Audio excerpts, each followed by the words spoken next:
that.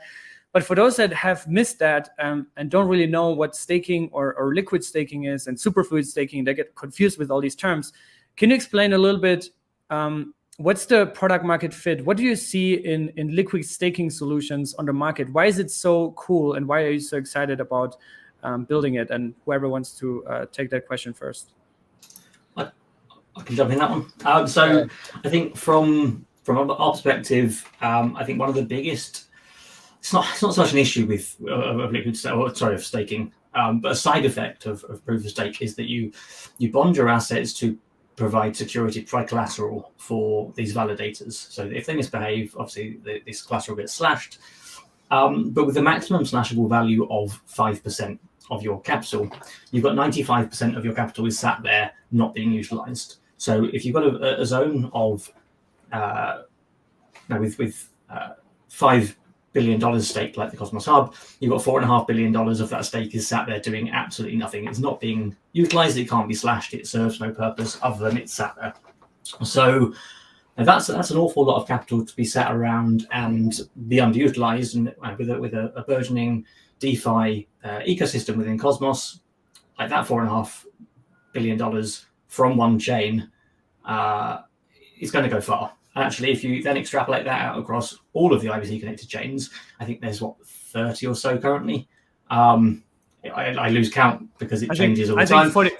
I think 45 or something like that. 45. Wow, this is crazy. Yeah.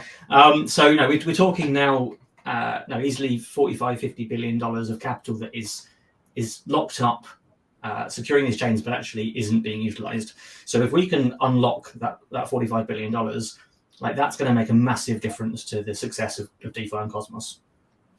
Yeah, and so that's definitely one of the big points of why liquid staking. I think another fundamental reason for liquid staking in Cosmos is that I think in many ways it's like a prerequisite for a DeFi ecosystem to emerge, right? Because the Cosmos ecosystem has adopted this path of high staking APRs. And the conventional wisdom was that, hey, you have these high staking APRs, it'll bootstrap economic security. And once these staking APRs fall, a DeFi ecosystem will emerge out of this low staking APR environment. But it doesn't look like that's going to happen, right? With especially the kind of composability we have, the cross-chain composability we have, the entire IBC world is becoming one interconnected economy. So the risk here is that this locked capital continues to remain locked. It just moves from chain to chain in search for high staking APRs, and there's no real DeFi ecosystem coming out of it.